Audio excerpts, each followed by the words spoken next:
Hey, what's up, you guys? It's me, Lexi, and welcome back to my channel. And y'all, today I'm gonna tell you guys about the time I was on the Maury show. I have been sitting on this story for years, okay? But honestly, like, I was so afraid to get sued. So I was like, I'll tell my friends, I'll tell my family, but like, I won't tell it on like any of my social medias.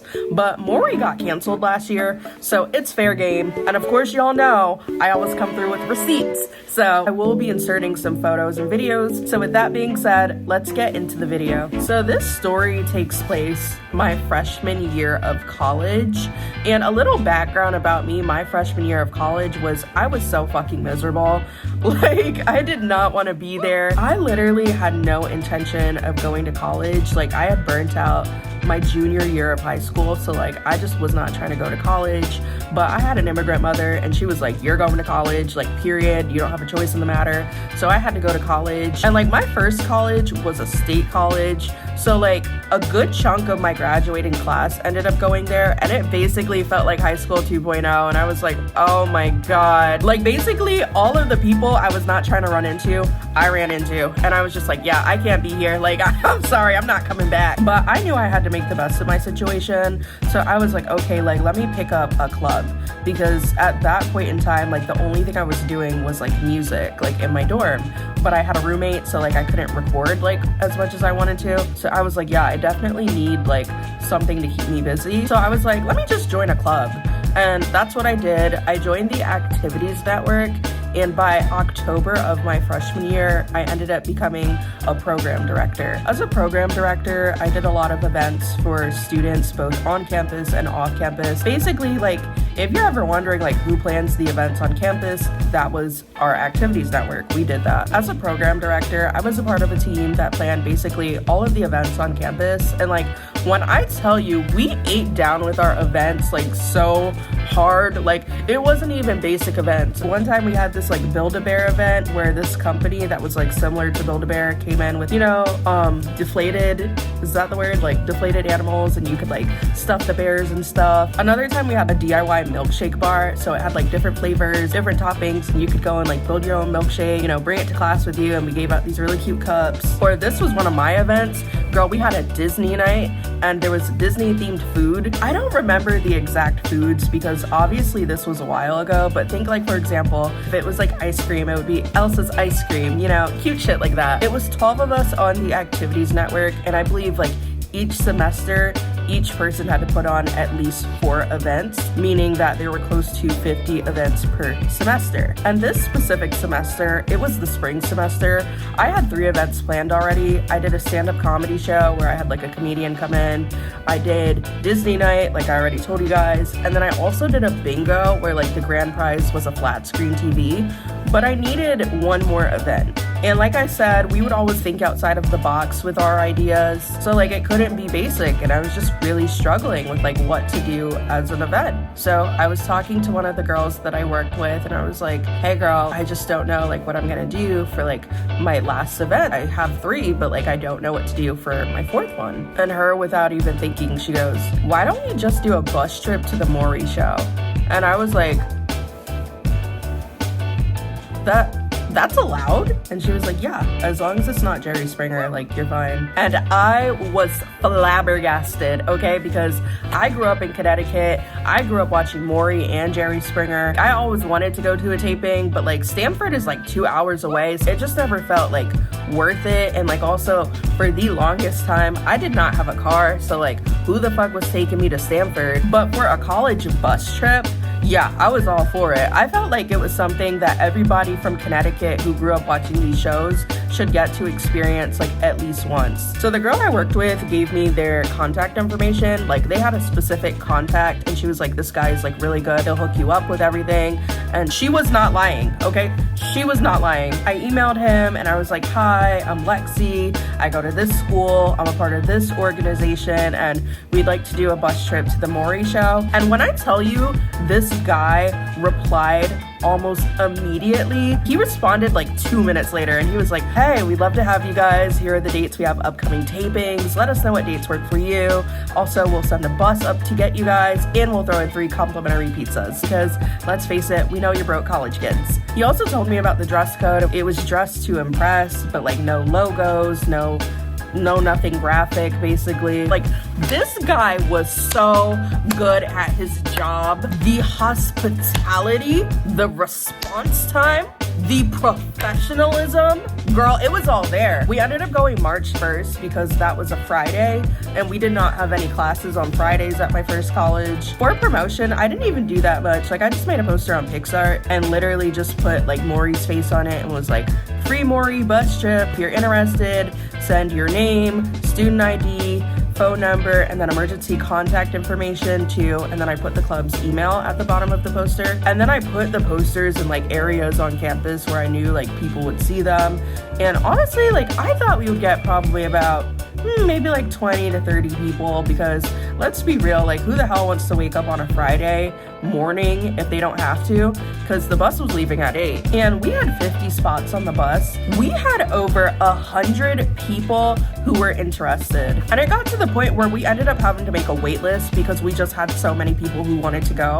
And I even had people who were DMing me on my personal Instagram at @yourgamut, but not the club's Instagram, like my personal Instagram, and being like, hey girl, like are you the one doing the Maury trip? Like can you move me and my friend up the wait list? Like it was crazy. The day of the trip, it snowed. And so we had a lot of people who were canceling and a lot of people who were running late because they didn't know if the trip was still on or not. And then we also had to start calling people off of the wait list because we wanted to make sure that we had 50 people to go on the trip. So I'm saying this all to say that we had to hold the buses and ended up being late, and we missed the first taping we were supposed to see because we were supposed to see 2 episodes and we only got to see 1. But like it got to a point where we weren't even sure we were gonna make it there in time because like I said, Stamford is like 2 hours away with traffic, but on top of that, it was snowing. Like I'm telling you, like we barely got there in time for the second taping. Now I'm gonna fast forward to the actual Maury show experience. So we got there, and first of all, it was my first time in Stamford and like the only time I've been to Stamford. And I have to say, like downtown Stamford is definitely a vibe. Like it just gives the same feel as like being in New York City, but that's just me. But yeah, my contact came, he greeted us on the bus, and then he took us to this waiting room. There was nothing special about this room, like it just had a lot of chairs in there.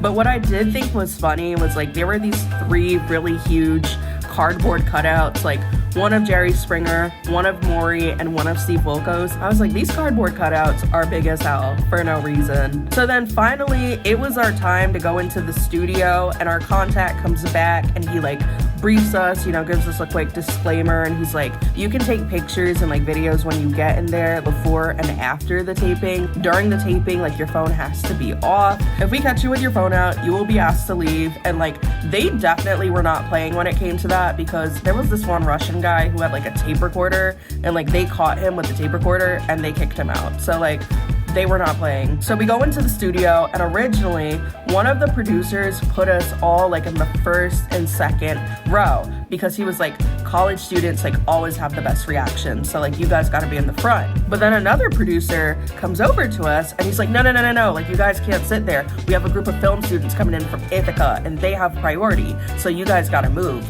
So we ended up getting moved to the back. And like, not to be shady or anything, but like when I was watching the episode for the first time, like the Ithaca film students were giving absolutely nothing with their reactions. This is a reality show. Like you have to play up your reactions for the camera, which I'll get to in a minute. But they were just sitting there like the whole fucking time with like blank stares, minimal emotion, just, you know, like that. And I was like, what the fuck was the point of them even sitting in the front if they were just gonna be dry? Like, go girl, give us nothing. But once we got to our actual seats, like we were still vibing, like we were just happy to be there. We were taking pictures and videos and stuff like that.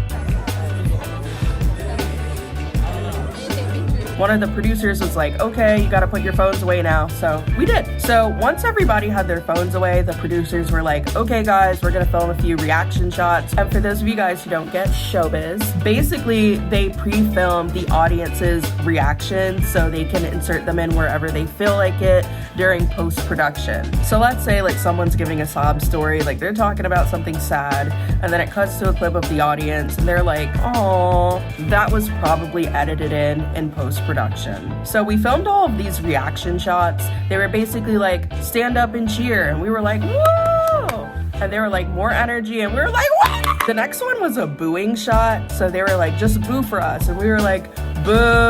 And they were like, more energy, and we were like, boo! Then the next shot was to act surprised or shocked, so they were like, act shocked, and we were like, and they were like, more energy, and we were like, ooh! You get the point, basically. So then the show finally starts, and they bring out this blonde girl. She either had like braids or dreads or something. She was like, my boyfriend thinks I'm cheating because his best friend told him I was, and like, he doesn't think he's the father of our son, but he's the only guy I've been with. Like, he took my virginity and blah, blah, blah, blah, blah. Like, it was just giving cringe. Like, I'm sorry. It was so cringy. But the DNA results came back, and he was the father, and then the lie detector test showed that she had never cheated, so they had a happy ending. The second segment was this lady with like a real bad wig. Wig, okay.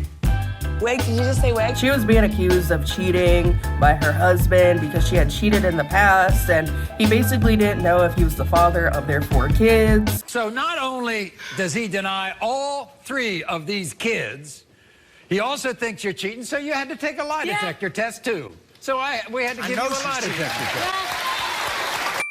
The DNA test came back. He was the father of the 4 kids, and also they gave her a lie detector test, and they asked her like if she had cheated on him since the first time she cheated on him, and she passed the lie detector test. So they had a happy ending, kinda. Dakota, I would be happy if I heard something like that. I just really have a hard time believing it, that's all, Maury. Now this last segment is where it gets real messy, and like honestly, it had me shook. Shalonda made her 19th appearance on the Maury show, and if you watch Maury, you know who Shalonda is. She's given guys over 20 DNA tests on the show, so she's kind of a big deal. But Shalonda did not return to give anyone a DNA test. Oh no, she returned for a reason that was even worse. Shalonda's trifling ass husband and her trifling ass daughter were fucking. Okay, they were sleeping together. And just to clarify, like, that is the daughter's stepdad, but like, he still helped raise her, so like, that's very fucking sick. But it gets worse, okay? The daughter got pregnant, and they thought that the husband was the father. Sick. I'm gonna insert the clip really quick, and when I tell y'all, like, I was not even putting on for the cameras, like, this was my genuine reaction, and like, it was just look. I mean, first of all, to have an affair, that's bad. Her daughter, that's worse. But there's another part to it. We have a 2-year-old son. Yeah, that's how I still feel about this situation. Disgusting, disturbing, deranged. Listen, I have a stepdad, and like, that thought would never even cross my head in a million fucking years. First of all, gross. Secondly, how could you betray your mother like that? Like, girl, get it together. And to make matters worse, they broke the news to this poor woman on national television. That segment had all of us shook. Even Maury was shook. Okay, because he was like, we'll be right back after the break. And then the camera stopped rolling. Maury turns to us and he goes, holy fucking shit, guys. And we were like, oh my God, not Maury breaking character. Luckily, the stepdad was not the father, but still a very fucked up situation, especially for Shalonda to know the 2 people she loves the most betrayed her. But yeah, just so sick and so gross and so sad. Sick, sad world. So that was really the end of the episode, but after that episode, we were told we were gonna be participating in a YouTube segment. And so I'm fucking hyped. If you are a fan of the show, The Challenge on MTV, like I am, listen up. They had Bananas and Wes in the studio taken a lie detector test, because if you watch the challenge, you know that like Bananas and Wes like were rivals for like 10 years. Like they fucking hated each other. I want him to know that I am here to make his life living hell. And when he goes home, he won't have a paycheck because I'm gonna take it.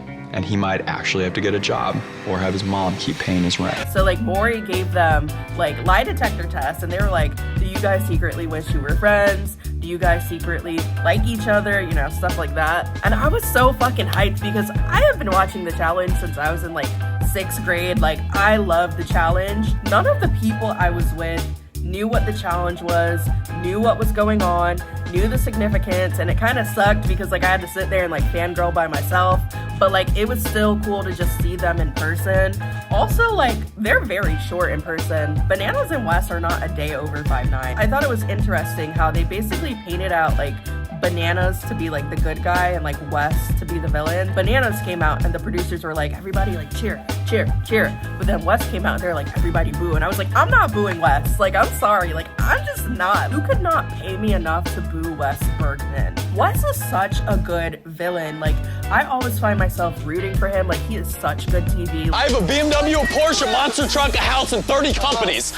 I'm pretty sure he's retired now, but like when he was on the show, like I was always rooting for him. If it was a Wes and Bananas rivalry, like I was always team Wes. But yeah, like I said, it was super cool, like seeing them there, seeing them in person. I was like, oh my God, like it's Wes. Oh my God, it's Johnny Bananas. Like it was still super cool. And that was really it. And my contact did keep his word when it came to the pizzas. He brought them onto the bus. It was 3 large party-sized pizzas, and when I tell you that was such good pizza, like the pizza was hitting. So yeah, that was my Maury show experience, I guess. Whenever I've told people like I was on the Maury show, like they always ask me the same question. They're like, so is the show real? And I'm like, is the sky brown? No, it's not fucking real, but that doesn't make it like any less entertaining. For one, we had producers on the side telling us throughout the episode like when to cheer, clap, boo, all of that. Number 2, there was a weird part during Shalonda's segment where she was yelling at her husband and she was like, I can't believe you'd sleep with my sister. Like, that's my sister. And we were all like, huh? Like, we thought that was her daughter. And then she's like, oh, my daughter, I meant my daughter. And obviously that didn't make it into the final cut of the episode, but it was still like, you know, very weird. And like, it could have been a slip of the tongue, but like, you know, it's just weird. I do feel like every once in a blue moon, like it is real drama, but like for the most part, I would say the show is definitely fake. Whether or not the drama is real or fake, that didn't make the show like any less entertaining to be at, and I still had a good time. I know Maury is no more, pun intended, but I know Steve Wilkos is still around, so like if you want a similar experience, like I'm sure you could just go to a Steve Wilkos taping. He is a pussy punk bitch! I know it's like not the same, but like, you know. Yeah. That was my experience on the Maury show. I wish I could link my episode down below. Like when my episode first aired, there was a YouTube channel that would post like new episodes of Maury like every week. So I found it and I downloaded it, and so I have it on my computer still. I don't know how to link it, and I don't know if that YouTube channel is still around because, you know, copyright. But if you like this video, like it and let me know down below. Also, be sure to follow me on Instagram at YurkYemet and on Twitter at LoserLikeLex. I make new videos every Monday. I'm never gonna ask you guys to subscribe because who the hell is begging for support in 2023? However, if you want to subscribe, I'm not gonna be mad at it. But that does it for me, and I will see you guys next Monday. Bye.